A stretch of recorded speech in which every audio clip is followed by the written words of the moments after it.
ഇവിടെ കറിയിലും ബിരിയാണിയൊക്കെ ആക്കുമ്പോൾ അതിലിടുന്ന മസാല ഞാൻ വീട്ടിൽ തന്നെ ആട്ടോ പൊടിക്കുന്നത്. ഇത് ബ്രോഡ്വേന്നാണ് മേടിക്കുന്നത്. ബ്രോഡ്വേയിൽ കേരള മസാല കട കുറേ ഉണ്ട്. അതിൽ ഒരു കടയിൽ നിന്ന് മേടിക്കുന്നതാണ് കേട്ടോ. നേരത്തെ തൊട്ട് അവിടെ ഞാൻ മേടിക്കൽ. കുറച്ച് ഇതുപോലെ ഒരു 500 ഗ്രാം മേടിച്ച് കഴിഞ്ഞാൽ നമുക്ക് കുറേ നാളത്തേക്ക് ഉണ്ടാവും കേട്ടോ. ഇങ്ങനെ പൊടിച്ച് കുപ്പിയിലാക്കി വെക്കലാണ് ഇവിടെ ചെയ്യാറ്.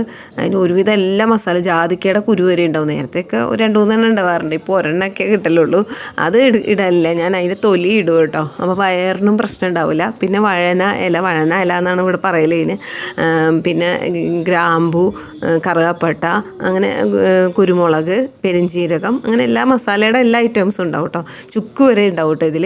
അതിന് ചുക്ക് മുഴുവൻ ഇടലില്ല, 2-3 കഷ്ണം ഉണ്ടാവും. ഒരു കഷ്ണം ഇടും ഞാൻ. വയറിനും നല്ലതാണല്ലോ. അപ്പോൾ ഇതൊക്കെ ഇട്ട് നമ്മൾ കറിയൊക്കെ ആക്കി കഴിഞ്ഞാൽ കുട്ടികൾക്കും നല്ല സ്മെല്ലും ആയിരിക്കും കേട്ടോ. ഇത് വറക്കുമ്പോൾ തന്നെ പിള്ളേർ വന്നിട്ട് ബിരിയാണിയാണോ ഉണ്ടാക്കുന്നതെന്നാണ് ചോദിച്ചത്. അത്ര മണമായിരുന്നു. അപ്പോൾ ഇങ്ങനെ ആക്കിയിട്ട് കുപ്പിയിലാക്കി വെച്ച് കഴിഞ്ഞാൽ കുറേ നാളത്തേക്കും ഉണ്ടാവും. നല്ല ടേസ്റ്റും ആയിരിക്കും കേട്ടോ.